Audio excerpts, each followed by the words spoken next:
बीते शनिवार आतंकी संगठन हमास ने इजराइल पर हमला बोल दिया। इस हमले के बाद सैकड़ों लोगों की मौत हो गई। जवाबी कार्रवाई में इजराइल ने भी हमास पर कई रॉकेट दागे और हमला दोनों तरफ से जारी है। इस जंग के बीच ही फिलिस्तीन ने एक वीडियो जारी किया है। ये आरोप लगाया कि इजराइल ने उस पर व्हाइट फास्फोरस बम का इस्तेमाल किया है, एक ऐसा बम जो जहां भी गिरता है वहां की पूरी ऑक्सीजन सोख लेता है। आप अंदाजा लगा सकते हैं कि मानव जीवन पर इसका कैसा असर होगा। जानवर भी इससे बच नहीं पाएंगे।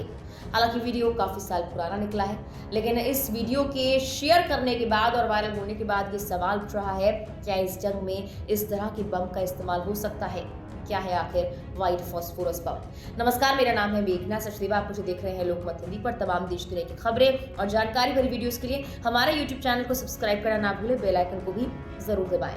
इस वीडियो में आपको हम बताते हैं व्हाइट फास्फोरस बम के बारे में। फिलिस्तीन और इजराइल में जंग खतरनाक हो चुकी है। छोटे से आतंकी संगठन हमास के बारे में शक जताया जा रहा है कि उसे कई बड़ी ताकतें सपोर्ट कर रही हैं ताकि इजराइल को नुकसान पहुंचाया जाए।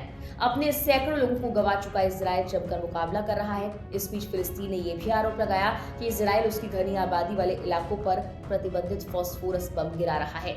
उसने इजराइल को वॉर क्रिमिनल तक कह दिया।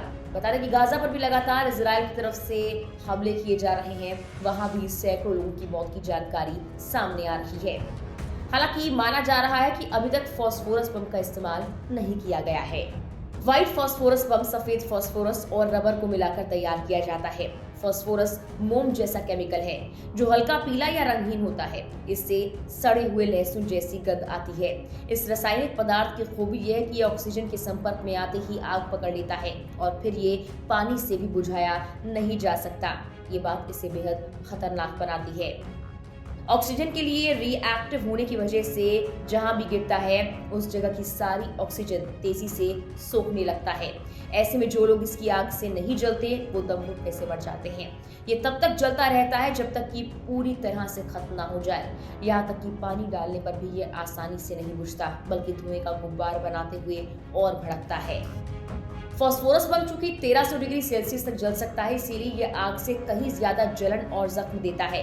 यहाँ तक कि यह हड्डियों को गला सकता है। कुल मिलाकर इसके संपर्क में आने पर इंसान जिंदा बच भी जाए तो भी किसी काम का नहीं रह जाएगा।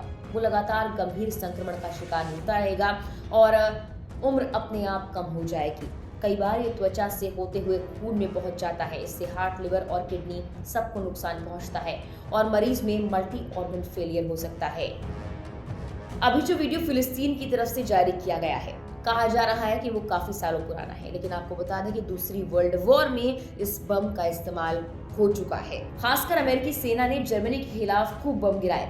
आरोप तो यहाँ तक है कि उसने सेना के अलावा जानबूझकर रिहायशी इलाकों पर व्हाइट फास्फोरस की बमबारी शुरू कर दी ताकि देश पर दबाव बनाया जा सके। हमला लगभग परमाणु अटैक जैसा खतरनाक था जिसकी चर्चा कब हुई। इराक युद्ध में भी अमेरिकन मिलिट्री पर यही आरोप लगा था। यह आसान लेकिन बेहद खौफनाक तरीका है जिससे दुश्मन देश पर दबाव बनाया जा सकता है। इस बम के खतरों को देखते हुए साल 1980 में जेनेवा कन्वेंशन में व्हाइट फास्फोरस को लगभग प्रतिबंधित किया गया। लगभग प्रतिबंधित यानी कुछ खास वजहों जगहों पर इसका इस्तेमाल हो सकता है। Convention on certain conventional weapon के तहत जो प्रोटोकॉल बना उसमें इसके कम से कम उपयोग की बात मानते हुए 115 देशों ने साइन किए थे। तय किया गया था कि अगर इस बम का इस्तेमाल रिहायशी इलाकों में हुआ तो इसे केमिकल अटैक माना जाएगा और देश पर वॉर क्राइम के तहत एक्शन हो सकता है। इसके बाद भी अमेरिकी सेना पर इस बम के गैर जरूरी इस्तेमाल का आरोप लगता रहा है। कहा तो ये भी गया है कि अमेरिका चूंकि सबसे ताकतवर देश है, इसीलिए जानते हुए प्रोटोकॉल में कई कमियां छोड़ दी गई ताकि वो बेझिझक बम अटैक कर पाए। फिलहाल के लिए इस वीडियो में इतना ही। तमाम देश दुनिया की खबरों के लिए लोकमत हिंदी पर बने रहें।